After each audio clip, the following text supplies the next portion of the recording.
Mesdames, Mesdemoiselles, Messieurs, bonjour. Si vous venez de nous rejoindre dans l'espace Agora, eh bien c'est ici qu'il faut être, hein, c'est the place to be. Alors si vous nous entendez dans les contre-allées, merci de venir nous rejoindre et ceux qui nous suivent à distance, bienvenue à toutes et à tous. Nous allons dans quelques minutes aborder une table ronde qui portera sur la végétalisation et pour cela nous aurons 4 intervenants qui vont venir nous rejoindre sur le plateau. Mais avant, comme tout salon qui se respecte, comme tout événement international se respecte, eh bien nous allons avoir le plaisir d'ouvrir officiellement ce salon. Et pour cela, eh bien, merci d'accueillir avec des applaudissements nourris et chaleureux eh bien, Laurent Bizot, président de l'UNEP, ainsi que Florence Rousseau-Monpeau, directrice division Green Tech GL Event Exhibition. Sous vos applaudissements, s'il vous plaît.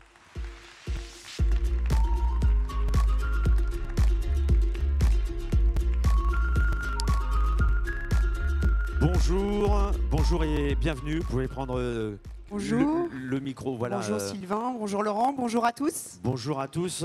Bonjour à tous. Merci d'être avec nous. Alors on va échanger pendant quelques minutes justement pour ouvrir officiellement ce salon. Ce salon revêt une importance capitale et votre présence, Monsieur Bizot, n'est pas innocente, on va dire, puisque c'est en réel lien avec l'UNEP. Alors justement, peut-être qu'on peut dire quelques mots et sur ce salon et la collaboration justement entre GL et l'UNEP. Oui, je crois qu'on est ravis avec Laurent Bizot d'ouvrir cette manifestation aujourd'hui. Je rappelle que Paysalia est un salon co-organisé entre l'UNEP et GL Events depuis effectivement le démarrage et qu'on a la chance et on est très heureux chez GL Events en tous les cas de cette collaboration et de pouvoir travailler au plus près des professionnels de la filière et de vraiment comprendre quelles sont les problématiques et les enjeux de ce marché. Et c'est à travers effectivement ce salon et ces échanges fructueux qu'on essaye d'y répondre. Donc un grand merci en tous les cas à l'UNEP pour cette collaboration porteuse depuis des années qui, je l'espère en tous les cas, vous donnera les clés de lecture du marché et vous offrira et vous donnera l'opportunité d'accéder à de nombreuses solutions ou en tous les cas réflexions pendant ces 3 journées de salon. Laurent, quelques mots. Justement, vous avez vu la configuration du salon. Cette année, il y a des sujets qui sont extrêmement porteurs. Est-ce que vous pouvez nous en dire quelques mots, justement, par rapport à la filière ? Comme Florence, déjà, moi, je me félicite aussi de la réussite de ce salon. C'est la 7e édition, hein, 7e édition depuis 2009. On voit une vraie progression du salon et à travers le nombre d'exposants qui est toujours en progression à chaque édition. Et je pense que ça reflète bien l'image de nos métiers, puisqu'on est une filière qui est complètement en croissance hein, depuis de nombreuses années. Les derniers chiffres le montrent, hein, et ça, quel que soit le type de nos marchés, qu'ils soient publics, privés et sur le marché des particuliers. On est sur plusieurs pourcents d'augmentation. Pour vous donner 3 chiffres, par exemple, on est sur un chiffre d'affaires de près de 8 milliards de chiffre d'affaires au niveau de la profession. Ouais. C'est les entreprises de paysage aujourd'hui, c'est 34 000 entreprises, c'est près de 130 000 actifs et c'est 100 000 salariés. Donc je dirais que voilà, l'illustration de ce salon porte bien un peu sur notre métier. Et puis aujourd'hui, l'évolution fait qu'on est bien sûr sur des sujets environnementaux, des sujets de biodiversité, l'eau. Hein, oui. dont on parle depuis des mois, des années, et l'eau qui va bien évidemment, je dirais, être au cœur de beaucoup de sujets pour nos filières. Alors ça, ce sont les tendances justement qui émergent, on va dire, au niveau de la profession, c'est-à-dire la biodiversité, la végétalisation, l'eau, vous venez d'en parler, puisqu'il y a de plus en plus d'arrêtés sécheresse. Quelles sont les actions justement de la filière auprès des acteurs, justement, concernant toutes ces problématiques? Le cœur de notre sujet par rapport à ça, c'est quand même de dire, le message clé, c'est de dire le végétal s'arrose. Oui. Parce qu'on a tendance, à travers toutes les interdictions qu'on voit, de dire on coupe les robinets, on ne doit pas arroser, etc. Non. C'est-à-dire que nous sommes une profession où on a bien évidemment conscience de la problématique de l'eau. On n'est pas des gaspilleurs de l'eau, mais on sait parfaitement gérer l'eau.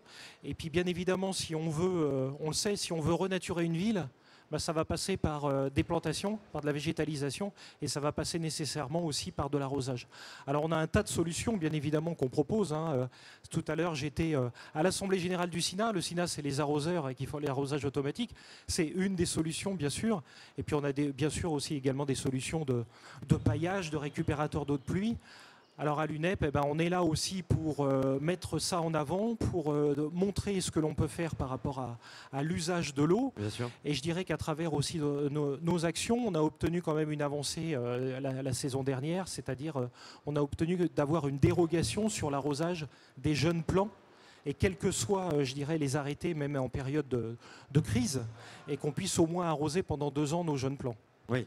Ce qui est quand même assez essentiel. Alors, tous deux, vous parliez justement des professionnels, de leur dynamisme. Le salon est une vitrine de leur dynamisme. Peut-être qu'on peut donner quelques chiffres concernant ce salon et la présence justement des professionnels. Oui, je crois j'ai toujours tendance à dire que déjà un salon ne s'ancre pas sur un territoire par hasard, un salon professionnel. Je crois qu'on est au sein d'une région historiquement sur laquelle il y avait un écosystème politique et économique porteur pour l'ancrage de cette manifestation. Aujourd'hui, en 2023, après effectivement ces 7 éditions que tu évoquais, on va accueillir près de 1800 exposants et marques et de nombreux professionnels en provenance de différents pays d'Europe. Donc je crois que le salon reflète bien effectivement cette dynamique de marché. Absolument. Avec le besoin plus que jamais pour les professionnels de venir se former, s'informer, voir quelles sont les innovations. Le monde bouge, est en mutation, qu'on soit effectivement paysagiste, travaillant sur des marchés privés ou sur des collectivités ou des marchés publics.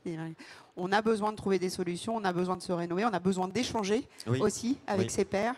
Et le salon, pour le coup, est porteur de l'ensemble de ces solutions, en tous les cas de ces pistes de travail.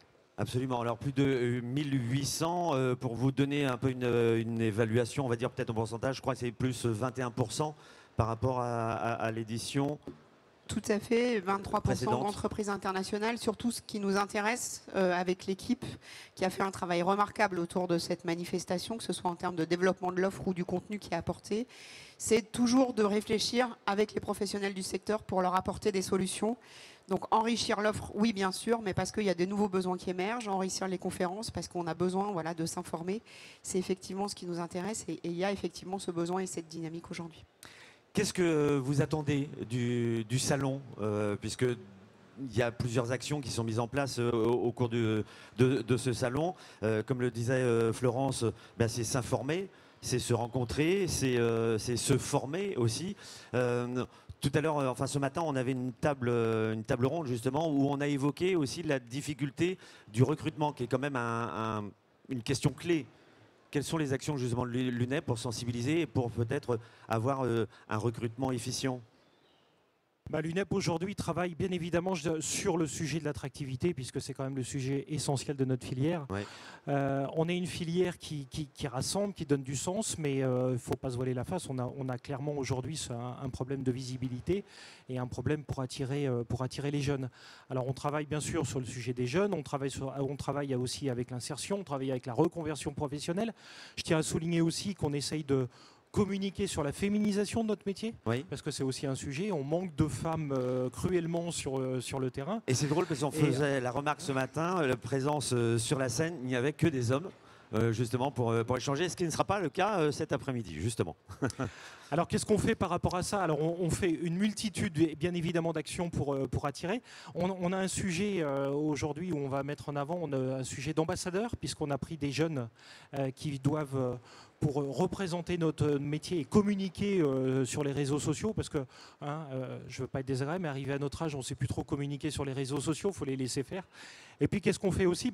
C'est ça ce qu'on fait aussi, c'est le carré des jardiniers. Carré des jardiniers, on est juste à côté.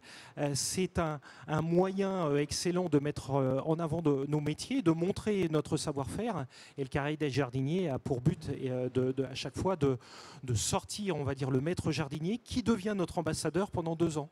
Donc à travers son titre, il va réaliser des actions, des jardins en métropole justement pour mettre en avant notre métier. À votre avis, parce qu'en vous écoutant, me vient une question. Vous dites la profession manque d'attractivité auprès des jeunes et pourtant les jeunes sont peut-être la génération la plus sensible à ce changement climatique. En tout cas, ils sont les plus expressifs sur la question. c'est quand même un paradoxe, quelque part. C'est clair. C'est-à-dire qu'à la fois, on n'a jamais eu autant d'atouts à proposer aux Bien jeunes. sûr. Voilà. Oui. Autrefois, l'image de notre profession, c'était, voilà, on est des pousseurs de tondeuses, on va ramasser des feuilles, etc. En fait, on est une activité qui faisait de l'ornement, qui va toujours faire de l'ornement. Je pense qu'on a une activité où nos entreprises vont continuer à faire du beau, très clairement. Mais en fait, le cœur aujourd'hui, je dirais, un peu la transformation et l'adaptation, c'est de se dire comment on fait du beau tout en s'adaptant à l'environnement et qu'est-ce qu'on fait pour contribuer justement à créer des îlots de fraîcheur, Oui. à renaturer une ville, etc. Et ce qui, pour moi, doit pouvoir donner effectivement du sens à nos jeunes Bien sûr. et qui doivent y trouver du plaisir à travers la réalisation de ces jardins qui se transforment. Et d'autant plus, oui, parce que par rapport aux échanges qu'on peut avoir, c'est une vraie dynamique, effectivement, de la ville qui tend à changer et à être extrêmement végétalisée. Florence, qu'est-ce qu'on pourrait dire justement à toutes les personnes qui sont là face à nous? Voilà, est-ce qu'il y a des focus spécifiques à faire pendant ce salon, surtout? Voilà, ne ratez pas tel événement. Ici, vous allez trouver des renseignements, de la formation, etc. Il y a certainement justement des Je dirais déjà focus. en premier lieu l'offre des entreprises présentes qui est extrêmement riche. On est face à des entreprises qui sont extrêmement innovantes. On a à l'entrée du salon un nouvel espace, ce qu'on a appelé l'Innovation Booster, sur lequel on propose une zone un peu immersive à travers laquelle vous pourrez découvrir un certain nombre de nouveautés. L'espace effectivement du Carré des Jardiniers dont a parlé Oui. Laurent, sur lequel 4 jardins exemplaires sont représentés sur la thématique de la biodiversité avec le jeu de mots citer la ville, parce qu'effectivement pour nous c'est important d'avoir des espaces qui sont aussi inspirationnels, les forums avec toutes les conférences, le pôle emploi formation recrutement qui effectivement accompagne sur les projets de reconversion ou de recrutement des différentes personnes qui vont venir sur le salon. Donc beaucoup de choses à voir. Il faut vraiment 3 jours pour visiter pleinement et profiter pleinement du salon. Bien préparer sa visite. On a également une application qui s'appelle Paysalia Connect qui permettra du coup aux visiteurs de venir et aux exposants présents de pouvoir se rencontrer, échanger, préparer leur rendez-vous et accéder à l'ensemble des informations sur le salon. Et puis bien évidemment de profiter de cette occasion pour rencontrer les professionnels de l'UNEP sur le stand de l'UNEP, Hall 4, si vous avez besoin d'informations ou de décryptage sur l'offre du salon. Très bien, très bien, très bien. Peut-être qu'il y a des questions dans le public, parce que j'aime bien justement instaurer un peu cette interactivité avec le public. Si vous avez des questions, levez la main, je viens vous voir. Oui, non? Pas tous à la fois, voilà. En tout cas, je crois qu'on peut déclarer peut-être, à moins qu'il y ait un dernier mot à ajouter. Non, j'allais dire effectivement, on peut déclarer le salon ouvert, mon cher Laurent, si tu en es d'accord. Eh bien, déclarons le salon ouvert, ma chère Florence. Très bien, je vous souhaite à tous, en tous les cas, un excellent salon. À bientôt. Merci. Merci beaucoup, Laurent. Florence, merci infiniment. Et bien, restez avec nous, puisque vous êtes nombreux. Merci, on vous raccompagne sous vos applaudissements, sous un tonnerre d'applaudissements d'un public en folie. Oui. On va poursuivre et enchaîner, puisqu'on reste dans le thème et on a évoqué ce sujet, le sujet de la végétalisation. Et pour cela, eh bien, nous allons accueillir 4 invités qui vont venir me rejoindre sur scène sous, une fois de plus, eh bien, vos applaudissements nourris et chaleureux. Et Tony Truant, faites du bruit. Mesdames et messieurs, mes 4 invités me rejoignent sur scène. Installez-vous où bon vous semble. Oui, oui, au centre, puisque tout à l'heure je disais effectivement qu'il y avait moins de présence féminine. Alors justement, on va dire les 2 villes sur la même table et j'allais dire les experts, non pas que vous n'êtes pas experts en la matière, mais effectivement regroupés ensemble. Je vais vous présenter tour à tour. Donc, ladies first, évidemment. Donc, Hélène Kruipenink, qui est adjointe au maire de la ville d'Angers, experte en éco-conception, agriculture, emballage, déchets. Voilà, synthétiquement, c'est ça. N'hésitez pas, si vous avez des ajouts à faire, c'est le moment. En tout cas, vous avez effectivement... Voilà, même devant vous, sur l'écran ici, devant vous, vous avez voilà, les présentations. Si voilà, vous avez des choses à ajouter, oui, ajoutez-les. Et ma délégation, c'est comme vous l'avez indiqué, l'environnement et la nature en ville depuis 2020. depuis 2020. Et on évoquera justement les différentes actions sur la ville d'Angers. Nous avons la présence de Gauthier Chapuis, qui est adjoint au maire de Lyon en charge de la biodiversité, végétalisation, conditions animales et alimentation. Vous étiez là ce matin, ravi de vous revoir. Voilà, ça n'a pas changé depuis ce matin.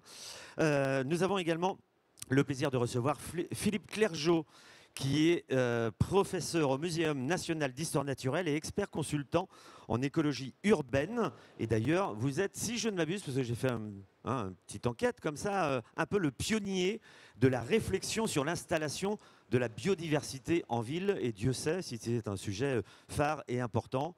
En toute modestie, voilà, oui, bon, mais en tout cas, c'est très important. Et merci d'être avec nous également. Et Luc Breton, responsable développement chez Terre Idéale France. Et on a eu le plaisir, effectivement, d'échanger en préparation. Donc, chacun et chacune, justement, va avoir des éléments extrêmement importants à nous communiquer. Alors, je souhaitais, justement, alors, pardon, j'ai dit ladies first, mais là, on va faire une entorse à ce règlement, on va dire. Philippe Clergeau, justement, je souhaitais que vous puissiez prendre la parole, puisque on est sur le thème de la végétalisation, végétalisation des villes. Est-ce que vous pouvez nous donner une sorte de cartographie, de poser le contexte général, global, on va dire, sur la ville, la présentation et les enjeux, justement, de la végétalisation, en étant... voilà. Non, je ne peux pas faire tout ça. Non. Eh bien, on se retrouve après une page de pub et voilà, le temps que...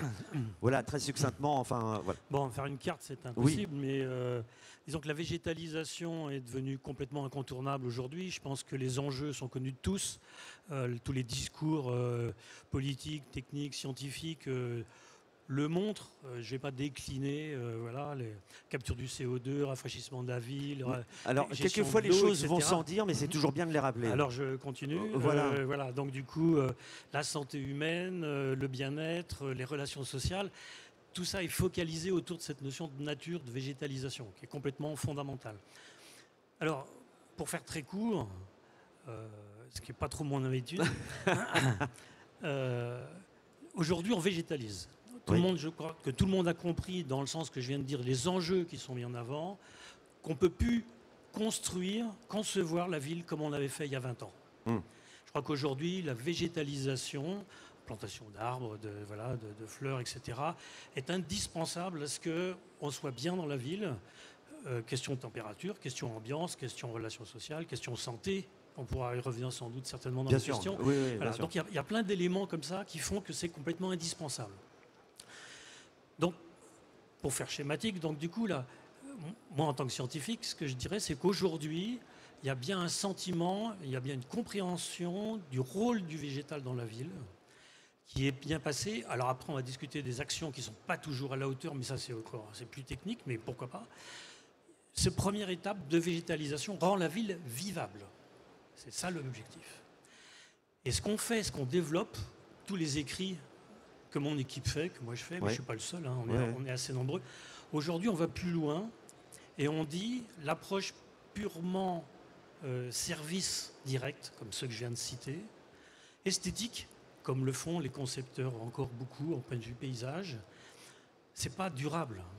Parce qu'on a une tendance à aller tout le temps vers des filières de pépinières ou horticoles qui sont souvent très coûteuses et qui souvent ne permettent pas un développement de type écosystème. Je m'explique.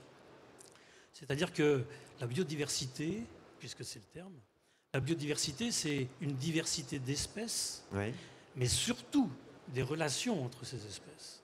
Et c'est ça qui fait durabilité, c'est ça qui fait écosystème. La chaîne alimentaire, par exemple. Oui. Voilà.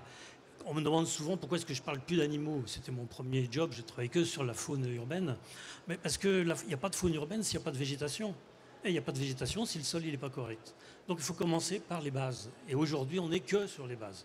On verra plus tard si les petits oiseaux, les araignées et les lézards y suivent. L'important, c'est vraiment donc, du coup, d'avoir une relation entre ces espèces. Donc c'est une deuxième étape. Végétaliser, on rend la ville vivable. imaginer, favoriser une biodiversité le plus possible dans la ville, donc une approche écosystémique, une approche de fonctionnement, c'est rendre aussi la ville durable. Voilà, C'est bon. 1, 2. Nous sommes en direct. Hein, voilà. Alors, Excusez-moi. peut-être que c'est... Ah oui, derrière, peut-être qu'il y a interférence, on va dire. On est peut-être sur les mêmes fréquences de micro.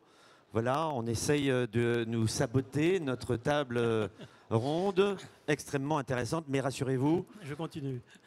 voilà, tout est sous contrôle. Alors, donc du coup, deuxième étape, rendre la ville durable. Alors, juste, il y en a plein d'exemples. Hein. Quand on fait des toitures végétalisées, on est bien dans la végétalisation, Oui. c'est clair. Oui. Mais aujourd'hui, 90% c'est du sédum, c'est les petits orpins là. Pourquoi? Parce que ça marche très très bien, on sait faire, il n'y a pas besoin de beaucoup de substrat, on en met partout. C'est pas durable. Une maladie sur cette plante-là, on n'a plus cette plante-là. L'exemple le plus connu, c'est les arbres, sur lequel il y a une problématique aujourd'hui énorme. Quels arbres pour demain, etc. On en reparlera peut-être aussi parce qu'il y a plein d'approches différentes et les collectivités sont un peu démunies sur la façon de choisir des arbres et les façons de les planter. On reviendra, j'espère, sur les forêts Miyawaki que j'essaye de limiter depuis plusieurs années parce que ça devient n'importe quoi. Bon, c'est très bien d'essayer, mais il ne faut pas exagérer non plus. Là, les collectivités se sont complètement réfugiées derrière ça. Et il y a des collectivités qui font plus que ça comme plantation. Mais quand vous dites les acteurs sont démunis, en tout cas les municipalités sont démunies. Démunies comment? Elles sont démunies de plusieurs façons. Elles sont démunies parce que peut-être qu'elles ne vont pas chercher les compétences nécessaires sur leur projet de végétalisation, d'urbanisme. Je pense aux écologues, aux géographes, aux hydrologues. Hein, on est encore beaucoup dans... il faut le dire, il faut être honnête. Hein. Alors, je suis assistant en maîtrise d'ouvrage, donc je me frotte aussi aux promoteurs et aux grandes collectivités. Et on est encore sur, il nous faut tant de logements avec tant de parking, et puis vous débrouillez autour pour mettre un peu de pelouse. Ça serait bien qu'il y ait quand même quelques arbres, ça rafraîchirait. Non, mais on nous tient ce propos. Okay. Donc, alors, passer à la notion de biodiversité, ce deuxième thème, j'ai plus qu'un 3 après. Oui. Non, mais je voulais rebondir parce que effectivement, mais Hélène justement aura envie de réagir. Effectivement. Donc là, on était effectivement au deuxième point. Voilà. Donc ce deuxième point, c'est donc du coup de multiplier les espèces. Typiquement, donc les arbres. Je parlais le platane qui disparaît parce qu'on a un problème de maladie, comme l'orme a disparu dans les années 60 de tout le sud de la France. C'est exactement pareil. Pourquoi? Parce qu'on fait des monocultures. On ne fait pas de la diversité. Oui. Et en plus de ça, ces arbres-là, ils sont complètement indépendants. Ils sont des tout petites fosses. Ils n'ont plus de contact avec eux. Je n'ai pas le temps de développer les relations des arbres et tout ce qu'il y a. Mais bon, voilà. On fera une table ronde à partir de 20h pour les plus courageux. Voilà. Mais en tout cas, non, mais c'est super intéressant. Ouais. Donc ça, c'est le deuxième point. Oui. Et aujourd'hui, alors c'est le côté plus recherche. Oui. Au lieu d'installer des biodiversités un peu comme ça dans la ville, avec ces chaînes alimentaires, avec les notions de dispersion qu'on commence tout juste à prendre en compte, on est en train de travailler, nous, sur la ville régénérative, sur la ville écosystémique. C'est-à-dire qu'on considère que c'est l'ensemble de la ville qui est à travailler, qui est à étudier. Et ça, il n'y a pas grand monde qui fait ça. Aujourd'hui. Alors nous, on travaille avec la Nouvelle-Zélande, avec les... Alors justement, si vous dites qu'il n'y a pas grand monde, il y a quand même certains acteurs qui travaillent dessus et vous avez peut-être des exemples à formuler. Vous parlez de la Nouvelle-Zélande, est-ce que c'est le cas Oui, alors il y a quelques cas en France où on a, je pense à la ZAC de Bricquigny, je pense à sur Orge, je pense à Rennes aussi, la Courrouze, voilà, où il y a eu des approches qui ne sont pas, on plante un bâtiment et on regarde ce qu'on fait autour. L'approche, c'est comment ça marche. On fait un diagnostic. Comment ça marche. Il y a de la faune, il y a de la flore, il y a de l'eau, etc., des flux. Et c'est à partir de ça qu'on construit le quartier. Donc comment l'humain s'adapte à son environnement et non pas l'inverse. Voilà. Donc ça, c'est une troisième démarche. Alors, nous, on appelle ça la ville régénérative parce que les anglo-saxons appellent ça régénérative, voilà, urbaine. Mais ça montre un peu cette idée de considérer toute la ville non plus comme une somme de petits éléments, mais comme un tout. Et du coup, on va faire des corridors écologiques pour la mobilité douce, comme pour les animaux, pour les plantes, d'ailleurs, etc., etc. Rafraîchir, c'est une autre conception de toute la ville qui serait à envisager, ce qui est très lourd, puisque les villes, on ne les rase pas pour les refaire tous les 10 ans. La ville, elle existe. Il faut qu'elle se réunifie. Mais avec cette notion de régénératif, est-ce que vous entendez par là que du coup le côté nature fonctionne par lui-même, est autonome? Oui, oui, c'est ça, c'est un des objectifs, tout à fait. Du coup, il n'y a plus de prise de Voilà. l'homme sur, ou si ce n'est de surveillance et de diagnostic pour que tout aille bien, quoi, finalement. Voilà, exactement. Ok. C'est-à-dire que ce qu'on fait sur une plantation, aujourd'hui une plantation qui est durable, sur laquelle on intervient le moins, il y a un couvre-sol, il y a des gestions de l'eau cohérentes, etc. Et ça, de façon à limiter le jardinage. Enfin, je regroupe l'idée. Oui, oui, oui. Sur la ville, c'est pareil. Donc l'entretien de certains ruisseaux, de certains boulevards, serait sans doute à changer pour pouvoir avoir ces connectivités et ces ambiances et tous les services qui, bien sûr, au fur et à mesure de la maturité, puisque je parle d'un peu de maturité politique, font toujours sens, bien évidemment. Alors, on va passer la main, justement, le micro à Hélène, qui, justement, réagissait aux propos. Quelques éléments, d'abord, par rapport à la ville d'Angers, puisque, en termes de positionnement, de classement, la ville d'Angers est extrêmement bien positionnée. Et puis, nous parler, justement, peut-être d'exemples emblématiques de vos actions. Oui, tout à fait. Merci pour ces propos introductifs. Pour ceux qui ne connaissent pas la ville d'Angers, Angers, Maine-et-Loire, 150 000 habitants environ, avec l'agglomération 300 000 habitants. Et à Angers, c'est surtout 100 mètres carrés d'espace de nature accessible, 100 mètres carrés par habitant, d'espace de nature accessible, ce qui nous vaut régulièrement, ce n'est pas le seul critère, mais c'en est un, d'être classé comme première ville verte, et donc classement récemment renouvelé. Tout ça, c'est clairement d'abord le fruit d'une longue histoire de la ville d'Angers. Ouais. On a de la chance d'être le long de la Maine, la Sarthe, la Mayenne, la Loire à proximité. Donc on a un territoire avec déjà une trame verte et bleue naturelle, des prairies qui sont inondables. Et donc des corridors pour la biodiversité que nos prédécesseurs ont eu à cœur de renforcer avec la création de parcs comme l'étang Saint-Nicolas, le lac de Maine, le parc Balzac, et qu'on continue encore à aménager pour concilier les usages récréatifs et sportifs, préserver les milieux, des landes, des zones humides. Et puis on continue aussi à conforter ces trames vertes et bleues en se portant acquéreur de certaines parcelles. Au dernier conseil municipal, on a racheté 2 parcelles pour créer des corridors écologiques entre la Loire et la Maine. Ça ne sera pas visible directement pour le public, mais on est bien conscient aujourd'hui, et c'est ça qui a vraiment changé, je pense, ces dernières années, qu'il n'y a pas seulement la trame viaire et la manière dont nous on se déplace, mais il y a aussi la manière dont tout ce qui est invisible, moyennement visible, qui a longtemps été peut-être indésirable, qu'on a repoussé en dehors des villes, se déplace. Ça, c'est les actions qui sont plutôt à grande échelle. Mais je crois que l'enjeu qui s'est renforcé depuis les dernières élections, c'est d'arriver à apporter la nature en ville au plus près des habitants pour l'ensemble des services écosystémiques que vous avez cités, pour la santé mentale, pour le confort thermique, pour la régulation des eaux pluviales. Et à Angers, c'est tout ce type d'action qu'on enclenche et qu'on renforce essentiellement depuis 2019 à Angers. C'est environ 100 € par an, par habitant de dépenses pour tout ce qui est nature en ville. Juste pour montrer comme les choses changent, quand j'ai été élue en 2020, j'étais l'adjointe aux espaces verts. 2 ans après, je suis devenue l'adjointe à la nature en ville. Peut-être que dans quelques années, je serai l'adjointe à la ville dans la nature. Mais pour l'instant, on n'en est pas là. Donc on évolue, on crante. Et je pense que dans toutes les villes, c'est pareil. La nature en ville... Voilà, elle prend de plus en plus de place. Pour faire écho au fait que les villes ne se renouvellent pas très vite, c'est vrai, on dit qu'une ville se renouvelle en moyenne à hauteur de 2% par an. C'est-à-dire que les aménagements, on les fait pour 50 ans, et si on se trompe aujourd'hui, on n'y reviendra pas avant les 50 prochaines années. C'est pareil, hein, les grandes rénovations pour une maison, un bâtiment, on dit qu'on fait des travaux pour une 50aine d'années. C'est l'ordre de grandeur. On ne va pas chipoter sur le détail, mais en fait, ce qui est important, c'est qu'aujourd'hui, on n'a plus le temps de se tromper. Et là, je voudrais faire un petit peu de publicité pour Planté Cité. Je salue quelques collaborateurs de cette association qui sont dans la salle, qui a un stand un peu plus loin.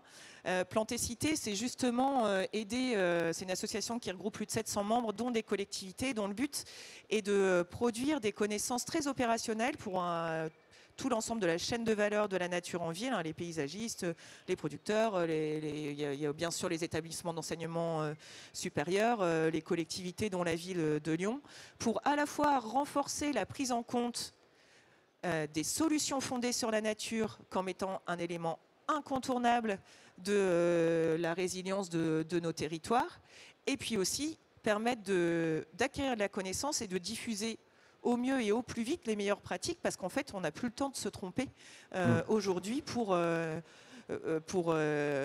construire la ville qui sera vivable demain avec les augmentations de température. De température et effectivement de pollution et autres, et les pluies diluviennes. On a vu clairement cette année, depuis 18 mois, je pense qu'on a à peu près tout vu comme événements climatiques, entre des sécheresses, des pluies diluviennes, des inondations. La boussole, elle est clairement déréglée, et c'est urgent d'agir au plus vite avec les meilleures pratiques et techniques disponibles. Bien qu'il y ait plein d'incertitudes sur demain, mais on sait que ça sera complexe. Et pour apporter un peu d'aspect positif, bientôt le blizzard dans 2-3 semaines. Voilà, comme ça on aura eu voilà, tout le spectre du climat. Gauthier Chapuis, justement, alors non seulement une réaction peut-être à ce qu'a dit M. Clergeau juste en préambule, et justement l'importance que soulignait aussi Hélène, c'est la situation géographique, puisque vous avez dit Angers a la chance d'être situé géographiquement, et donc c'est vrai que déjà de par le territoire, il y a des choses qui sont porteuses, on va dire. Lyon a une position spécifique aussi géographiquement. Donc voilà, est-ce que vous souhaitez rebondir sur ce... Bonjour à tous et toutes, merci pour l'invitation. Effectivement, ce matin, on était à une table ronde avec Francesco Tesso, de l'adjoint à la ville de Turin, cet après-midi avec Angers. En fait, on se rend bien compte que les collectivités locales, les villes, sont en première ligne finalement de ce réaménagement urbain pour faire face au réchauffement climatique et aussi à l'enjeu d'effondrement de la biodiversité. Je vais y venir. Lyon, on a fêté l'anniversaire là du classement mondial au patrimoine mondial de l'UNESCO il y a de ça quelques jours. En fait, l'UNESCO avait classé Lyon pour une ville patrimoniale vivante. Ouais.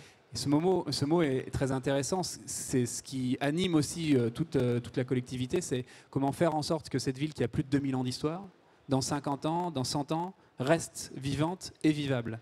Et là, on touche au cœur finalement de la manière de réaménager les villes, la ville de Lyon et puis la métropole, puisque la ville de Lyon, c'est 520 000 habitants et habitantes dans une métropole d'1,4 million. Donc on est au cœur urbain, très densément urbanisé à Lyon. C'est comment on fait en sorte que cette ville-là soit encore vivante et vivable dans 25, 30, 50 ans. On voit que ça s'accélère. Là, à la COP 27, ils annonçaient que finalement, on n'arriverait pas à atteindre la limite des 1,5 degrés. Donc, c'est comment on fait en sorte de faire ça. Et l'entrée, c'est la biodiversité. C'est comment, en fait, on pense la ville à l'aune de la biodiversité.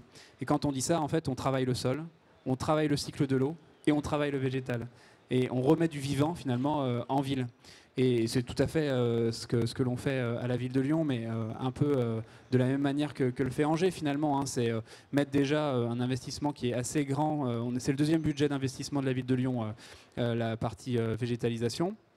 Végétaliser aussi avec méthode, c'est-à-dire ne pas réfléchir avec des corridors, vraiment avoir une continuité de trams. Alors maintenant, c'est plus, on connaît, on appréhende plus ces trams bleues, ces trams vertes, etc. au travers de la ville. Et puis c'est végétaliser aussi là où ça manque, et souvent là où ça manque, c'est aussi dans les quartiers où malheureusement il y a besoin des quartiers populaires, où il y a besoin en plus de ça de rééquilibrer la balance. Donc végétaliser, c'est aussi une affaire de justice sociale finalement. Ouais.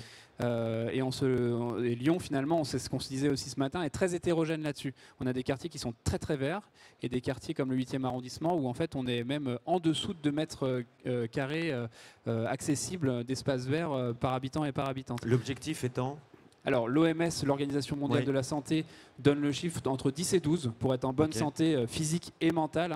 C'est-à-dire que quand on végétalise une ville, en fait, on réduit aussi les risques de maladies physiques mais aussi mentales. Donc c'est ça ce chiffre-là. Et c'est ce que l'on essaye d'atteindre d'une manière homogène sur la ville. Alors bien sûr, c'est compliqué parce qu'il y a une partie patrimoniale, j'en parlais, mais il y a aussi toutes des contraintes de réseau, etc. Mais en tout cas, il y a des solutions et c'est ce qu'on met en place en termes d'investissement et en termes de gestion, puisque quand on investit et qu'on revégétalise, ça demande nécessairement finalement des ressources humaines et de la gestion pour la ville de Lyon, parce que plus d'espace, c'est plus de services publics et donc c'est plus d'agents municipaux. Oui, réagissez. Effectivement, il y a des inégalités. Nous, à Angers, on a de la chance d'avoir un espace à moins de 500 mètres de chaque habitant et 80% de la population qui a un espace de nature à moins de 300 mètres. Mais quand on voit 2 mètres carrés dans certains quartiers, quand on voit Paris qui veut augmenter d'1 mètre carré par habitant la surface de nature, ça va être un boulot colossal et ça veut dire repenser complètement les usages de l'espace public, de réallouer les différents usages, moins de place pour la voiture, plus de place pour les vélos, mais parfois on n'a pas la place de faire moins de place pour la voiture, vélo et le végétal. On a des rues, certains tissus qui sont urbains très denses, des rues qui sont très peu larges. Et c'est vraiment un défi et ça nous pousse à innover sans cesse pour arriver à faire davantage de place à la nature en ville. Et je pense que c'est le défi qu'on relève, c'est que chaque mètre carré de sol, c'est déjà quelque chose de gagné. Parce que même si au début, on ne fait pas quelque chose qui a une grande valeur en termes de biodiversité, mais en tout cas, déjà, on l'a sanctuarisé pour la nature. Donc, c'est vraiment des gros défis qui s'ouvrent à nous. Et du coup, ça me permet de faire une transition extrêmement facile avec Luc Breton. Alors, la question va peut-être vous paraître un peu brutale. Comment fait-on pour végétaliser ? Débrouillez-vous avec ça. Bonjour à tous. Bonjour. Déjà, on peut tout simplement désimperméabiliser les sols. Entre autres, les premières expérimentations, même si elles ont déjà existé ailleurs, c'est les cours d'école, par exemple à Lyon, ailleurs. On essaye de tout simplement casser les enrobés des cours d'école qu'on a connus, nous, quand on était en culotte courte, et tout simplement, c'est enlever ce béton ou cet enrobé, ou la matière qui est en tout cas une matière dure, où l'eau ne passe pas à travers. Vous mettez quoi à la place ? On ne marche pas dans la boue ? Ah ben non. Ce qu'il faut pour planter un arbre, c'est qu'il y ait de la vie, c'est qu'il y ait un sol. Et pour avoir un sol, il faut une vie microbienne. Et la vie microbienne, ça peut être de la terre végétale. Mais aujourd'hui, on est en train de repenser les choses et peut-être avec des matériaux qui peuvent être en place, ramener de la vie microbienne dans les sols de manière à recomposer et faire des terres infertiles, des terres fertiles. Donc ce qui s'est fait par exemple à Lyon, après Gaudry. Il y a une intervention demain ou après-demain là, avec une table ronde aussi. Donc le sol, c'est la priorité de manière à ce que l'arbre puisse grandir. Alors l'arbre, c'est une chose, mais après il y a toutes les strates. Donc il y a la première strate qui est, on va dire, le platane. On pourrait dire à Lyon, il existe. Mais après, il y a la trame de l'ACP, du petit arbre. Après, de l'arbre. L'ACP, c'est un arbre qui va partir avec plusieurs branches du pied. D'accord. Et qui va faire un ombrage qui sera moins conséquent qu'un arbre-tige qu'on va monter, on va dire, avec un poteau et puis, on va dire, un arbre avec une boule. Ce n'est pas le mot qu'il faut utiliser, mais en tout cas, aujourd'hui, avec la taille douce et la taille raisonnée, on a des choses qui sont quand même beaucoup plus sympathiques que ce qu'on avait sur nos places de supermarché, par exemple, pour ne pas les citer. Donc par rapport à ça, il y a la strate arbustive qu'il ne faut pas oublier, et puis la strate de la vivace, de la plante tapissante, et donc tout ce corridor qu'on va avoir, le but c'est que la faune puisse se balader dans ce corridor, dans ces espaces, de manière à ce que la vie reprenne ses droits, qu'on ait des papillons, qu'on ait des libellules, qu'on ait des hérissons, ouais. par exemple, qui gravitent dans ces espaces qu'on avait un petit peu oubliés. Alors c'est vrai que le hérisson est un peu emblématique puisque se nourrissant de vers de terre, par exemple, voilà. Mais par c'est exemple, tout un cycle. eh bien, c'est tout un cycle. Et s'il y a des vers de terre, ça veut dire que la terre est quand même a tendance à être saine. Ce que vous évoquez justement, le fait d'avoir ces plantes qui poussent, voilà, un peu naturellement. Est-ce que c'est pas ce qu'on a découvert à l'issue du confinement quand on a laissé les parcs et jardins livrés à eux-mêmes et finalement ça poussait un peu dans tous les sens. Alors je dis pas que ça s'est régénéré, mais voilà, moi c'est l'image qui me vient, qui m'est venue en tête. Bah, ça peut l'être, mais en tout cas, c'est infime par rapport à Oui, ce qu'on peut faire. Mais c'était par rapport à l'image qu'on peut... C'est l'image peut-être qu'on peut se donner.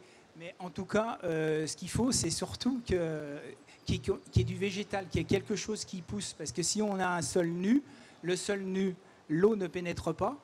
Et si l'eau ne pénètre pas, la plante ne pousse pas. Mais la plante, pour qu'elle pousse, il faut qu'elle ait de l'eau, mais surtout de l'air. Et aujourd'hui, si les espaces sont trop piétinés, ça ne fonctionne pas. C'est pour ça que dans les espaces qu'on va avoir qui sont végétalisés, on va mettre des espaces pour empêcher que les gens aillent les piétiner. Parce que l'arbre, il a besoin d'air. Et ça, c'est super important. Et ça, on l'a un petit peu oublié. Oui. Non, c'est juste une remarque. C'est que pas que ça poussait dans tous les sens, c'est que ça poussait naturellement. J'entends bien, mais pour nous, quand on est citadin et que les parcs sont extrêmement entretenus et dès qu'il y a une petite herbe qui dépasse, on la coupe parce qu'il faut que ça soit... Je schématise et j'exagère exprès, mais effectivement, à l'issue du confinement, si je puis dire, moi, dans le parc qui est à proximité de chez moi, bon, à Paris, hein, voilà, où effectivement il y a du boulot à faire, effectivement, ça poussait dans tous les sens. Et c'était, moi, je retrouvais ce que j'avais connu quand j'étais enfant en Bretagne, enfin en province, pardon. Et votre remarque est très bonne. C'est aussi comment on change la perception de l'aménagement et de la gestion. C'est ce qu'on disait un peu tout à l'heure pour, en fait, remettre la biodiversité et le vivant au cœur de ces aménagements-là. Et c'est un travail aussi du quotidien avec les gens, de changer d'habitude, de voir l'espace vert non plus comme un espace paysager, en fait. Voir, je pousse le trait, mais on en est parfois encore là, comme du mobilier urbain, c'est-à-dire qu'on voit l'arbre comme on verrait un banc ou comme une corbeille, mais vraiment comme on voit en fait un espace vivant qui apporte des co-bénéfices incroyables pour notre santé, pour la biodiversité, pour le rafraîchissement, etc. C'est ce que vous disiez d'ailleurs, Monsieur Clergeau, au départ. Voilà, il y a la végétalisation, mais c'est que de l'artifice, ou en tout cas c'est que du paraître. Mais derrière, il faut aller au-delà. Non, là, je crois qu'on a bien expliqué les objectifs, les étapes. Je crois que voilà, on est d'accord. Moi, j'insisterai juste sur deux mots qui ont été dits et qui, moi, me semblent vraiment importants. Le premier, c'est le plein sol. Parce qu'aujourd'hui, on ne peut pas végétaliser tout partout. On m'a demandé de végétaliser des toutes petites rues dans le 5e arrondissement de Paris, mais il n'est pas possible. Alors, on peut faire des venelles. Pourquoi pas, comme en Espagne, on peut mettre quelques fleurs au balcon, mais le sol, on ne peut pas y toucher. Donc, il faut qu'on ait aussi le recul pour dire, là, on ne peut pas, ou on peut. Quoi, voilà. Mais le plein sol, c'est quand même ce qui compte le plus. Et je dis ça pourquoi ? Qu'est-ce que vous appelez quoi le plein sol ? Ce qu'on appelle la pleine terre, la pleine terre, c'est voilà. ça ? D'accord. C'est la pleine terre. Oui. Je dis ça pourquoi ? Parce qu'aujourd'hui, il y a une tendance, c'est à vouloir végétaliser les bâtiments. Donc là, les toitures végétalisées ont pris un engouement énorme. Les façades, alors moi, nos étudiants travaillent beaucoup sur les notions de façades végétalisées, etc. C'est bien, ça permet d'augmenter aussi la présence de végétation, donc de vivabilité, d'habitabilité de la rue ou du secteur. Mais ça ne peut faire que partie d'un ensemble. Ça ne peut pas être l'objet squelette, l'objet structurant.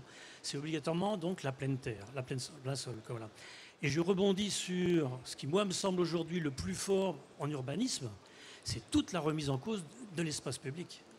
Alors, on va intégrer l'espace privé si on y arrive, parce que ça pose des problèmes qui ne sont pas évidents, mais il va falloir y arriver. Mais d'abord, qu'est-ce qu'on va faire de tous ces quartiers de centre-ville où on va supprimer la voiture, pour multiples raisons, bien évidemment. Mais du coup, qu'est-ce qu'on fait ? On va faire des terrasses de café partout et des parkings à trottinettes ? C'est sympa aussi, les terrasses. Voilà. Alors bon, ce sont des choix qui soient à la fois politiques, collectifs, et les citadins, comment est-ce qu'ils vont vivre cette rue qui n'est plus qu'une... beaucoup encore, c'est des rues de mobilité, quoi. On ne vit plus la rue comme c'était avant. Alors c'est pas vrai partout, il y a toujours maintenant des quartiers piétons et tout ça. Mais quand même, l'objectif est important. Je trouve que là, il y a un sujet magnifique. Alors, je crois qu'Hélène veut réagir, mais justement, Luc aussi, puisque là, on parle de végétalisation des façades, et justement, il y a un deuxième sujet que vous souhaitiez évoquer, c'est la palette végétale. Il y a la palette végétale, oui, c'est sûr que on peut. Aujourd'hui, c'est ce que vous disiez par rapport aux arbres et la diversité. Donc ça, il faut vraiment l'apporter. Par rapport à la pleine terre, bien entendu. Mais ce que je voulais rebondir, c'est par rapport à tout l'espace qu'on a sur nos toits, qui est énorme au niveau surface et qui est peu utilisé jusque-là, comme on dit, avec du sédum, avec de l'orpin, bien entendu. Mais aujourd'hui, il n'y a pas que ça. Sur Lyon, là, on a fait un gros chantier sur la Pardieu, où on a végétalisé des espaces avec 1,50 m de substrat. On a 30 cm, à des endroits on a 60 cm, 80 cm. On arrive à faire pousser des choses. C'est pas la même chose qu'en pleine terre, bien entendu, mais cet espace, il est comment dire, c'est du foncier qui existe, donc autant l'utiliser. Mais je pense qu'il faut faire les deux. Et ça, après, faut pas l'oublier. Oui.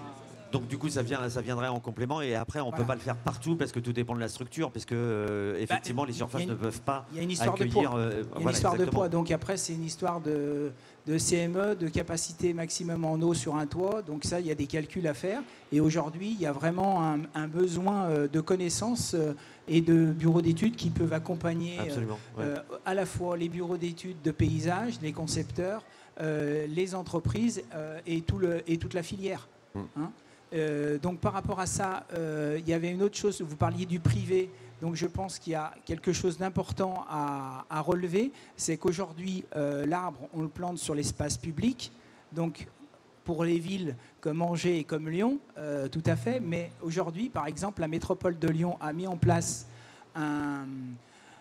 comment dire, des subventions pour tout simplement végétaliser les parties privées qui sont les bailleurs sociaux, les immeubles et les copropriétés, où ils financent de l'ordre de 30 à 50% ces plantations, et désimperméabilisant aussi ces espaces de manière à recréer tout simplement une nouvelle canopée, une nouvelle façon de végétaliser sur de la pleine terre aussi. Ah voilà, et oui, toujours avec cette notion de pleine terre, effectivement. Parce que l'espace public, à force, il est plein, et donc il faut trouver d'autres espaces. Et c'est un des sujets que la métropole avait déjà. Il y avait déjà une table ronde qui avait été faite il y a 2 ans, ici même, où il y avait Pierre Athanase de la métropole de Lyon, avec qui on avait échangé, et on avait monté un colloque au début du confinement, les premières intentions. En tout cas, l'UNEP, l'Union nationale des entrepreneurs du paysage, dont je fais partie, j'étais partie prenante sur le sujet. Voilà. Je vous ai vu beaucoup réagir, voilà, parce qu'on échange. Donc, évidemment, hein, c'est des sujets qui vous interpellent forcément. On vous écoute, Hélène. Je voudrais rapidement revenir sur la gestion écologique et la gestion différenciée. Je pense que c'était en place bien avant le confinement. Ça nous a permis de l'accélérer, c'est-à-dire laisser des prairies aux bons endroits, mais pour que ça soit accepté par les citoyens, ça demande aussi le travail d'un paysagiste et que ce soit travaillé à la conception pour que l'espace puisse quand même permettre les usages. On aura toujours besoin d'endroits où c'est tondu pour aller pique-niquer. Oui. Moi, je suis ravie que les Angevins aillent de plus en plus s'asseoir dans l'herbe. On aura toujours besoin des endroits où c'est tondu. Donc, ça demande de bien le penser. On l'a touché du doigt aussi, cette question d'acceptabilité du citoyen et cette question d'engager l'ensemble des acteurs sur le territoire. Parce que nous, Ville d'Angers, les espaces de pleine terre, on essaye d'en avoir de plus en plus, mais on est responsable que de 20% des espaces de pleine terre à l'échelle de la ville d'Angers. 80%, c'est des espaces privés. Alors ça peut être des espaces agricoles ou des jardins privés ou voilà, essentiellement ça, ou des abords de parking d'entreprises. Et donc on a tout un travail à faire, nous, collectivités, pour aller embarquer l'ensemble de l'écosystème de notre territoire avec nos spécificités, trouver les bons mécanismes pour que les différents acteurs comprennent, acceptent, respectent et s'engagent sur la question de la nature en ville sur tous les espaces. Et à Angers, on a plusieurs dispositifs. On soutient à hauteur de 50 € les particuliers ou les copropriétés qui vont planter des arbres chez eux. On engage aussi les entreprises qui n'ont pas la possibilité de planter à soutenir nos plantations au travers de dispositifs de mécénat. On développe l'agriculture urbaine dans les quartiers en renouvellement urbain. Et je pense qu'on a une grande opportunité. Ah oui, les promoteurs immobiliers aussi, on travaille beaucoup avec eux pour voilà, que les toitures, on ait plutôt de l'énergie et maximiser les espaces de pleine terre. Et on a une opportunité pour le citoyen, c'est l'arrivée du tri à la source des biodéchets qui permet que les citoyens remettent la main à la terre au travers le compost, comprennent à nouveau la vie du sol, n'aient plus peur des bébêtes et des insectes. Et ça permet de rendre visible ce qui était invisible et de reprendre ce cycle de fertilité des villes qui est ô combien nécessaire. Quel est le niveau d'acceptabilité des acteurs privés, je pense des entreprises ou des promoteurs, pour aller dans votre sens, dans le sens de la végétalisation ? À Angers, on a mis en place une charte avec les promoteurs. Donc il y a plein de critères sur les prix abordables, etc., etc. Mais il y a aussi des critères. On leur demande par exemple d'avoir recours à un écologue dans l'analyse des parcelles avant la conception, pour avoir un diagnostic le plus précis et fonctionnel de la parcelle. Et puis on est en train de travailler sur une charte de l'arbre pour réaffirmer la séquence éviter, réduire, compenser. Et ça, c'est hyper important qu'on ait tous en tête, éviter, réduire, compenser, parce qu'un arbre qu'on plante aujourd'hui, on n'a aucune certitude, même si Laurent Bizot, président de l'UNEP, disait tout à l'heure qu'on s'est battu pour avoir 2 ans d'arrosage après plantation, mais un arbre planté aujourd'hui, on n'a aucune certitude qu'il arrive à tenir 3 canicules et sécheresses de suite. Alors, avant de vous passer la parole, je voudrais savoir, est-ce que vous êtes familier avec l'ERC, justement, éviter, réduire, compenser? Est-ce que vous connaissez le mécanisme ou est-ce qu'il faut donner quelques explications? Qui est à l'aise avec ERC? Levez la main. Voilà, donc les autres ne sont pas à l'aise. Voilà. Donc éviter, réduire, compenser, je pense que c'est une notion extrêmement importante. Renoncer, parfois.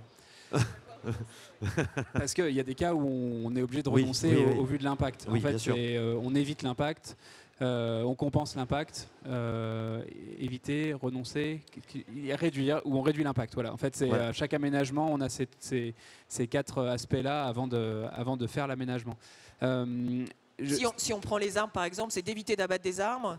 Réduire, c'est si le projet il est vraiment d'intérêt général, une chaufferie urbaine par exemple pour alimenter tout un quartier en énergie biosourcée, on travaille l'implantation du bâtiment de manière à limiter le nombre d'arbres abattus. Et les 2 qu'on a dû abattre parce qu'on n'avait vraiment pas le choix pour ce projet d'intérêt général, on essaye d'en planter au moins 2 dans le nouveau projet d'aménagement de ce site-là, voire plus. Voire 4, voire plus, en fonction. Oui, parce que normalement compenser, normalement on est et un vieil arbre qui a 70-100 ans, on sait bien qu'il ne sera jamais compensé par un jeune arbre, notamment avec l'emballement du réchauffement climatique. Voilà, les vieux arbres sont très très précieux en ville. Moi je voulais rebondir sur la participation citoyenne et sur comment on engage les acteurs et les actrices. Alors je ne reviendrai pas, la charte effectivement de l'arbre c'est très important, la discussion avec les promoteurs immobiliers elle est très importante. On a modifié le PLUH, nous donc le plan local d'urbanisme pour la ville de Lyon, pour réintroduire effectivement, ouvrir largement la participation à l'agriculture urbaine sur tout le territoire, ce qui n'était pas le cas jusqu'à présent. Il faut se dire que tout ce travail-là, en fait, il est sur le long terme, effectivement, il est sur la ville de demain. De toute manière, c'est un peu frustrant pour nous, adjointes aujourd'hui, parce qu'on a une délégation qui plante les arbres vraiment pour les générations futures. Mais bon, ça, on peut vivre avec, à la limite. Mais par contre, il y a des actions très rapides qui peuvent être visibles. Le changement du PLUH, par exemple, avec un changement drastique sur la pleine terre dans les contrats d'urbanisation, nous a permis de regagner déjà de la pleine terre. Et en fait, aujourd'hui, sur la ville de Lyon, depuis le début du mandat, en net, on a regagné des hectares de pleine terre. Donc on désimperméabilise et surtout, on désimperméabilise plus, même quand on fait des projets de construction, que ce qui s'était par le passé. Donc on regagne finalement de la pleine terre qui est effectivement l'une des clés du succès. Sur la participation citoyenne, en fait, si la collectivité impulse politiquement quelque chose, effectivement, c'est la minorité du projet de végétalisation. Ce qui se passe chez les privés et chez les bailleurs et les bailleurs sociaux, en fait, est prépondérant sur la ville. Donc, c'est comment on les embarque. Comment on embarque les citoyens et les citoyennes, en favorisant effectivement le financement, la subvention de la végétalisation ou de la renaturation finalement de leur copropriété. C'est ce que fait la métropole effectivement. Alors il y a des critères. Hein. Si on va chercher des plants locaux, eh bien on a un pourcentage supplémentaire. Si on plante du fruitier, on a un pourcentage encore supplémentaire dès la conception. Donc c'est pas juste la plantation qui est subventionnée, c'est vraiment la conception même depuis la base d'études. Voilà. Donc ça c'est pour les citoyens et citoyennes. Et à la ville de Lyon, ce que l'on a mis en place là depuis mai dernier, c'est une délibération qui permet d'ouvrir les vannes, j'allais dire, sur la participation citoyenne. Bon, non, on connaît bien les jardins citoyens, les jardins familiaux, mais pour aller plus loin en fait, pour concevoir et gérer même des espaces verts, des petits espaces verts en collectif ou en association, et en fait permettre aux gens qui ont cette envie-là, hein, on la ressent. Il n'y a pas une concertation, une réunion publique où les habitants, les habitantes ne mettent pas en premier on veut plus de verre, on veut plus d'arbres, on veut vous aider, comment on fait? Et donc ça, on a pu répondre à ça en se basant sur le règlement que l'on a dans les bibliothèques municipales, en fait, où on a la possibilité de trier les livres bénévolement, etc. On l'a adapté aux espaces verts pour faire en sorte que les gens soient encadrés par des agents municipaux, bien sûr, mais puissent très largement en fait, contribuer à la végétalisation de leur ville et ouvrir la possibilité de démultiplier les énergies et d'embarquer tout le monde dans l'histoire, parce que c'est bien comme ça qu'on y arrivera. C'est pas juste la ville, c'est pas juste la métropole, c'est pas juste les bailleurs sociaux, c'est tous et toutes qui mettent des gants et les mains à la terre. Absolument. Vous vouliez réagir parce que je vous ai vu prendre le micro et c'était concernant la subvention pour les habitants et les habitantes. Les subventions, oui. Par rapport plus c'est important par rapport aux fruitiers et aux espèces locales. Donc les espèces locales, il y a quand même juste un petit bémol à avoir, c'est que on peut planter que du petit aujourd'hui. Parce que si on veut parler de végétal local, on part de la graine. Donc oui. Si on veut avoir quelque chose une unité, une graine, si vous en semez un certain nombre, vous n'aurez pas les mêmes vertus les uns et les autres. Donc il y a une diversité. Si c'est de l'arbuste, ça fonctionne. Pour faire un arbre, c'est un peu compliqué. Ou alors, on ne l'appelle pas comme ça. Oui, Philippe. Juste une remarque pour rebondir aussi. Il y a un élément que nous, on a trouvé avec toutes nos enquêtes sociologiques. Effectivement, 75% des gens demandent une végétalisation. Ça augmente le prix de l'immobilier en plus. Les gens sont bien. Enfin, il y a plein d'éléments très, très positifs. Et ce qu'on a découvert, c'est que les gens sont assez sensibles aussi au fait que ça soit entretenu. Et en fin de compte, on s'est posé, et donc c'est un de nos résultats d'un très gros travail qu'on a mené, notamment sur Paris, mais pas que, c'est la notion de gestion. Et c'est-à-dire qu'aujourd'hui, si on ne sensibilise pas les gens, donc on en a un petit peu parlé pour leur expliquer pourquoi brusquement c'est plus aussi propre qu'avant, pourquoi est-ce que c'est plus aussi pratique qu'avant, etc. On est dans une culture du propre, hein, faut le voir. Absolument, faut le voir complètement. Oui. Et donc ça, c'est un premier élément. Et le deuxième élément, c'est d'intégrer aussi des plans de gestion sur les plantations, sur les paysages et en urbanisme, etc. Et ça, pour l'instant, c'est pas beaucoup vu parce que, effectivement, ça demande un investissement sur du moyen ou du long terme qui ne va pas de soi. Mais c'est quelque chose, c'est un argument qu'on a trouvé comme fondamental pour que une belle façade avec plein de lignes vierges, brusquement les gens vont se péter parce que c'est moi qui dois la tailler, c'est à moi de ramasser les feuilles, puis maintenant j'ai des araignées dans ma cuisine. Donc les côtés disservices, qui sont les aménités négatives, comme on dit, sont à prendre en compte, et la gestion prévue à l'avance permet de résoudre une partie de ces choses-là. Absolument. Et en tout cas, il faut toujours avoir cette vision longue pour la végétalisation. Oui.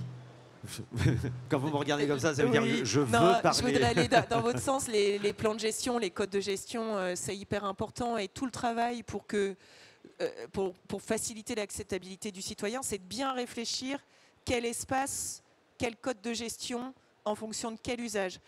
À Angers, on a envie de maintenir des endroits très patrimoniaux, avec du fleurissement annuel, avec 4 équivalents temps plein qui viennent enlever les fleurs fanées, pincer aux bons endroits. Voilà, c'est vraiment un jardin de démonstration. Et ça, on y tient beaucoup. En revanche, il y a d'autres endroits où la tondeuse était passée avant par habitude toutes les 3 semaines. Aujourd'hui, on se rend compte que 2 fois par an, c'est largement suffisant parce que ça correspond aux attentes, ça correspond à l'usage et ça correspond au paysage et à l'histoire. Parce que je pense que les histoires, c'est important dans tous les domaines. Oui. Ça correspond à l'histoire qu'on a envie de raconter. Et je pense que c'est pareil dans toutes les collectivités. J'ai eu des retours de collectivités où ils étaient allés un petit peu trop loin dans le laisser-faire. Il y a eu des mésusages qui sont arrivés, ils ont dû faire marche arrière. Donc je pense que c'est vraiment, comme vous le disiez, hyper nécessaire de se poser et de réfléchir à ces plans de gestion qui vont nous permettre aussi de réduire nos coûts d'entretien et de gestion aussi, indirectement, même si ce n'est pas l'objectif. C'est aussi un des objectifs et nous permettre de développer encore plus de nature en ville. Très bien, il est 16h48. Comme je ne l'ai pas dit d'ailleurs au tout début, on va prendre vos questions si vous en avez. Et je suis sûr que vous avez des questions à poser à nos intervenants sur le plateau, puisqu'on a quand même évoqué beaucoup de choses, un ensemble de points. Et si vous avez des questions, on y répondra avec grand plaisir. Merci d'avance, monsieur, pour votre question. On vous écoute avec attention, justement. Oui, bonjour. J'aimerais savoir comment on peut concilier densité, densification de la ville et végétalisation, sans pour autant construire des grands immeubles, des tours inhabitables et invivables. Et pour rajouter à ce que dit monsieur, justement, il y a aussi l'artificialisation des sols qui est complètement restreinte, on va dire, au fur et à mesure. Donc ça rejoint exactement ce que vous dites. Comment on fait avec une densité de plus en plus importante, puisque dans les années à venir, les cités auront de plus en plus d'habitants, sans pour autant avoir justement des parcelles constructibles, puisqu'on ne peut pas les artificialiser. Tout va pousser en hauteur, avec d'où justement la végétalisation des immeubles. Qui veut répondre? En tout cas, pas moi. Je me lance. Oui. Je démarre après. Un des éléments, c'est de la planification, à mon avis, que beaucoup de grandes villes n'ont pas faite. Je peux les citer. C'est-à-dire que du coup, qui se sont étalés pendant très longtemps et qui brusquement se sont affolés. Ils vont refaire des densifications douces en supprimant des cœurs d'îlots qui sont très verts et qui sont des poumons dans la ville aussi. Donc, alors la planification, c'est l'outil. Moi, j'en parle pas bien, donc je pense que mes collègues en parleront mieux que moi. Mais c'est surtout une notion de bon sens et de balance de seuil aussi, quoi. C'est-à-dire qu'il va falloir densifier la ville, mais pas trop, et pas n'importe comment. Et l'exemple que nous, on avait pris dès le début du ZAN, du zéro artificialisation nette, c'était le travail sur les friches. Moi, j'étais dans un groupe avec des promoteurs et tout, c'était assez violent. Et quand j'ai parlé de surdensification, tout le monde m'est tombé dessus en disant ça n'existe pas, la surdensification, c'est le propre de la ville. Enfin bon, bref, donc j'avais mal utilisé un mot qui, pour moi, était très parlant. Mais le souci, c'est de supprimer tout. Et l'exemple des friches, par exemple, a été très fort, parce que tout le monde a dit, il y a plein de friches, on va construire dans toutes les friches.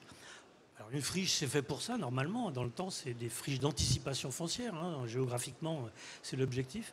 Mais du coup, on n'a plus du tout de recul sur des friches qui ont aussi des rôles écologiques importants. Alors, il n'est pas question de les garder pendant des dizaines et des dizaines d'années, mais d'avoir des réflexions sur notamment des friches industrielles sur lesquelles on peut construire et des friches souvent naturelles ou plus naturelles qui ont très bien évolué, qui sont intéressantes à garder pour le quartier. Ce n'est pas pour autant qu'on va en faire un sanctuaire. Bien évidemment, en ville, on va peut-être construire dessus, mais on a une réflexion qui doit être un peu différente. Donc voilà, pour moi, c'est vraiment un entre-deux et c'est des choses qui sont posées notamment dans des réflexions d'anciennes zones industrielles.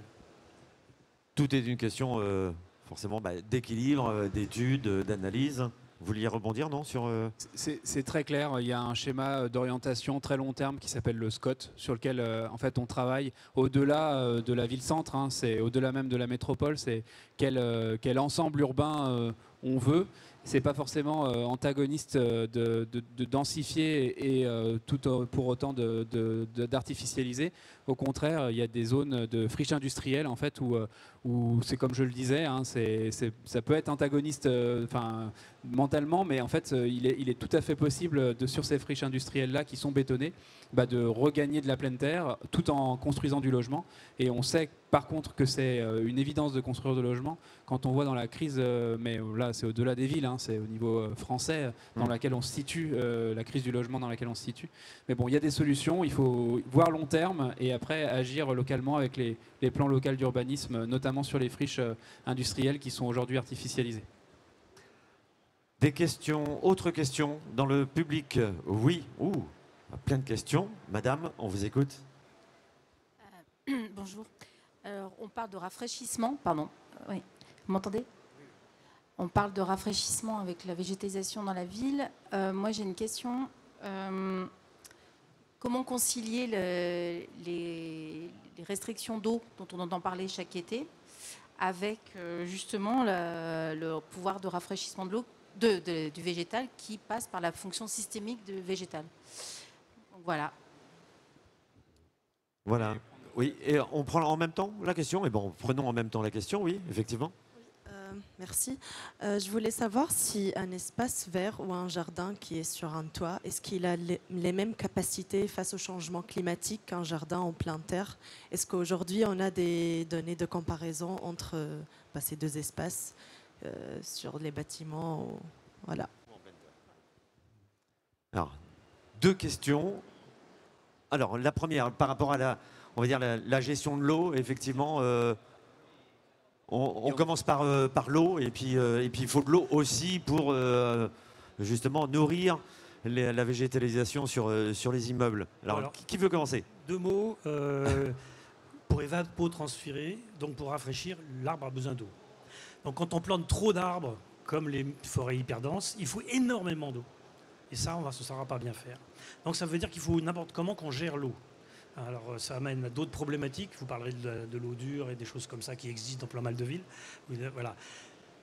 Mais il y a aussi le choix des arbres qu'on a plantés ou qu'on ne plante pas. Si on a du platane, c'est parce que ça supporte super bien la sécheresse. Pas complètement, mais quand même pas trop mal, etc. etc. Donc ça fait partie d'un ensemble. Ce qu'on a fait comprendre dès le début, c'est que ça fait partie d'un complexe de variables à prendre en ligne de compte pour pouvoir justement ne pas avoir à trop arroser l'arbre, pour pouvoir avoir un peu de fraîcheur. Ça devient n'importe quoi, on n'est plus sur de la sobriété et plus sur de la durabilité. Donc ça veut dire qu'en amont, il faut avoir des réflexions sur ce qu'on plante et comment on les plante. Oui. Moi, il faut déjà que l'eau arrête de ruisseler et d'aller directement dans nos rivières. Il faut ralentir cette goule d'eau et qu'elle s'infiltre dans le sol. Donc c'est ce qu'on dit depuis tout à l'heure de manière différente, mais désimperméabiliser au maximum, faire des noues, récupérer les eaux de pluie, que l'eau s'infiltre. Il y aura plus d'eau dans le sol. Les plantations, elles vont permettre, quand il y aura moins de précipitations, d'aller chercher cette eau qui est dans le sol. C'est choisir aussi les bonnes essences. Je vais prendre un exemple, le parvis de l'hôtel de ville d'Angers, qui était avant en fleurissement annuel, etc. Il est passé aujourd'hui en vivace. Et on a un fleurissement qui varie en fonction des saisons, ça consomme moins d'eau. Donc c'est aussi dans le choix de la palette végétale aux bons endroits pour la bonne histoire qu'on veut raconter, qui nous permet, le temps que le végétal s'installe, de consommer moins d'eau. Et c'est ensuite de mettre en place tous les dispositifs de récupération et de réutilisation des eaux qu'on peut. À Angers, on récupère l'eau en sortie de station d'épuration, l'eau de vidange des piscines. On est en train de faire la même chose pour les patinoires. Voilà, c'est plein de choses qu'on met en place et sur lesquelles il faut travailler aussi dès la conception des bâtiments pour arriver à intégrer dès le départ la gestion soit à la parcelle des eaux pluviales, soit d'avoir des dispositifs de récupération des eaux de pluie. À Angers, on va passer un dispositif de soutien à l'achat de récupérateurs d'eau de pluie, mais à condition que la gouttière soit déconnectée pour permettre justement que l'eau s'infiltre dans les sols. Alors, tout ça, à Lyon, pareil. Au moins, c'est simple.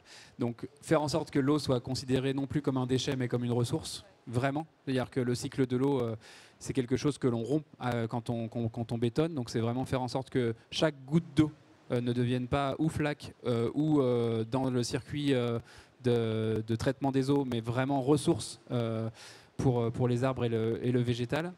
Je rajouterais également quand même qu'il y a une gestion, nous à la ville, en fait un outil qui permet de gérer d'un point de vue hydrométrique l'eau que l'on arrose en fait en fonction des températures, etc. Et donc on a réduit de 50% en fait la consommation d'eau au niveau des arrosages. Et vraiment si on a en arrêté sécheresse, voilà, c'est beaucoup plus compliqué à part sur les jeunes plantes que l'on a le droit d'arroser encore 1 an, 2 ans, 3 ans parfois, 3 ans.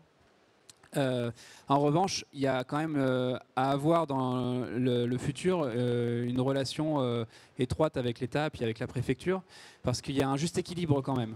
Si on est en pleine canicule, qui fait vraiment très très chaud et qu'on ne peut plus du tout utiliser l'eau, il y a un juste équilibre de bénéfice-risque sur la ressource et sur le rafraîchissement des villes. Donc il y aura à voir, et les derniers arrêtés sécheresse d'ailleurs commencent à s'infléchir un petit peu sur certaines zones pour continuer quand même à faire en sorte que des espaces malgré tout soient arrosés, pour quand même donner de la fraîcheur, notamment sur les grands parcs, pour faire en sorte, c'est une nécessité de santé publique, hein, faire en sorte qu'il y ait des espaces vraiment encore de clim naturel où les gens peuvent aller, parce que les gens de plus en plus vont vivre à l'extérieur, notamment l'été, voilà, les gens vont vivre dehors. Voilà.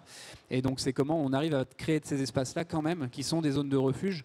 Au lieu d'allumer les clims dans les bâtiments municipaux, c'est comment aussi on peut créer des clims naturels et du coup avoir une gestion raisonnée bien sûr de l'eau, hein, mais un juste équilibre entre l'arrêté sécheresse et l'utilisation de l'eau sur l'espace public à certains moments.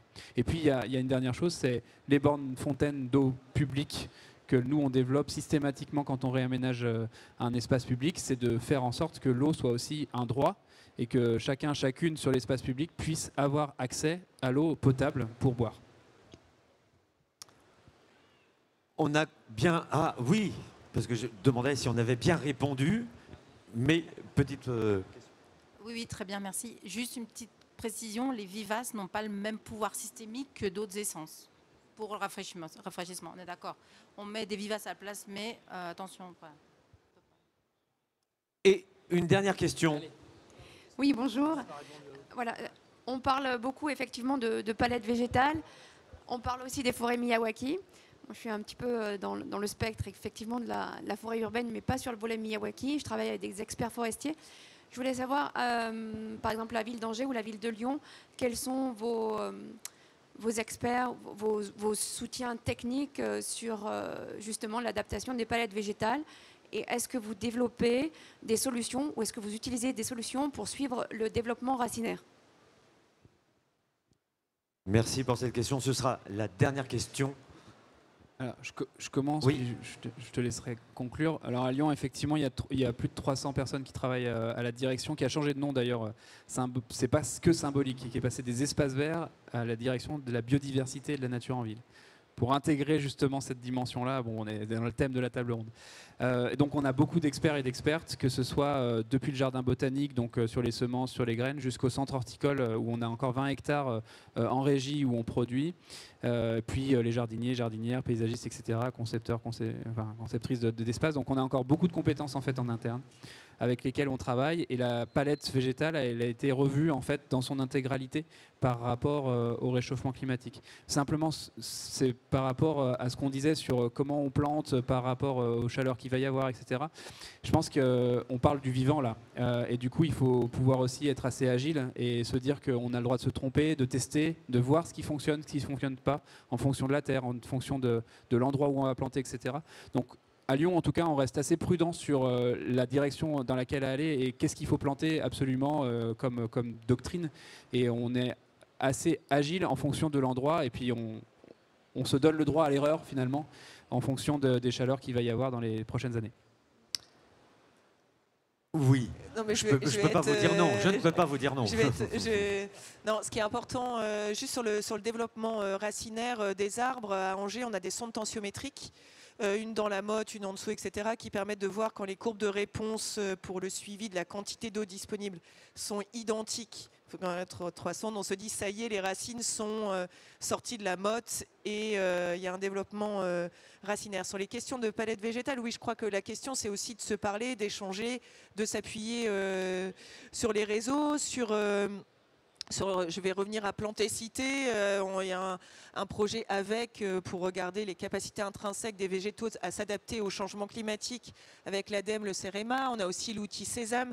Il y a tout un tas d'outils et il faut aller chercher dans ces outils, aller poser les questions aux autres personnes sur le territoire d'à côté. Parce que si le territoire il est un petit peu trop loin, c'est peut-être un peu trop différent. Quoique, voilà, je pense que ça c'est la question du réseau et de se parler, et puis d'avoir recours à des professionnels externes.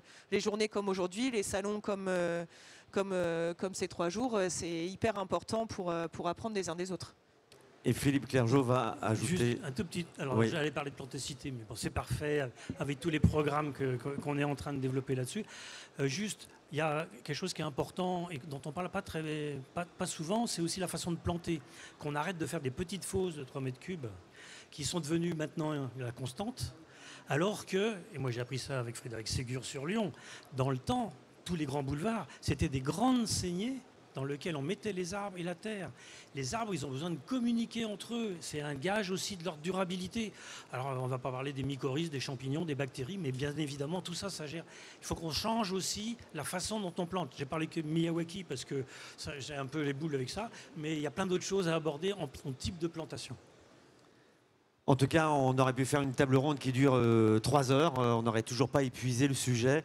Je vous remercie beaucoup. Peut-être un mot de conclusion. Justement, on est parti quand même sur... oui, pour vous, puisque vous avez ouvert la table, donc pourquoi pas la fermer. En fait, à vous entendre tous, de façon générale, on est quand même sur du positif, sur la vision à long terme. Alors, le titre, c'est un enjeu pour la prochaine décennie. Là, on a évoqué au-delà de la décennie, bien évidemment. Est-ce que ça vous paraît justement être dans une dynamique on ne peut plus positive? Oui, bien sûr, c'est positif. Moi, j'ai commencé à travailler là-dessus il y a 25 ans à peu près, donc j'ai vu l'avancée. Ouais. Le Grenelle de l'environnement qui a tout bouleversé aussi pour l'approche des collectivités. Nous, scientifiques, on a vu des questions qui sont arrivées qu'on ne se posait pas tellement. Nous, on travaillait plutôt sur les espaces naturels ou autres. Voilà. Donc oui, c'est plutôt positif, quoi. Je crois qu'on a vu des exemples très, très concrets qui montrent bien que on commence à bien sortir du discours. Pour moi, ça va passer vite. C'est pour ça que voilà. Et en même temps, la nature ne s'est pas faite en un jour non plus. Hein. Voilà. Et le dernier point, c'est prochaine décennie, mais comme ça a été dit aussi, là aujourd'hui, on est en train de planter, c'est pour dans 20-30 ans. Voilà, donc du coup, il faut tout de suite qu'on intervienne, qu'on n'attende pas d'être dans le mur pour se dire ah bah ça y est, on n'a plus d'eau, on n'a plus d'arbres et autre chose, ça sera trop tard. Donc du coup, c'est dès maintenant mais je crois qu'effectivement la prise de conscience est là. Moi, je milite pour qu'on fasse vraiment une approche grande échelle avec des corridors et tout ça. Il y a des villes qui le font et si elles sont récompensées, c'est pas pour rien. Mais bon, la plupart des villes sont encore un petit peu souvent loin de ces sujets-là. Mais c'est effectivement quelque chose qu'il faut positiver. Et on est dans le positif. Et d'ailleurs, ça a été l'esprit de cette table ronde. Je voudrais qu'on puisse remercier nos 4 intervenants, s'il vous plaît, par des applaudissements nourris et chaleureux. Merci beaucoup. J'imagine, alors je ne sais pas si vous avez quelques minutes devant vous, mais j'imagine que peut-être vous avez des questions peut-être plus particulières à poser à nos invités. Et ils se feront peut-être un plaisir d'y répondre en descendant de ce plateau. Merci infiniment.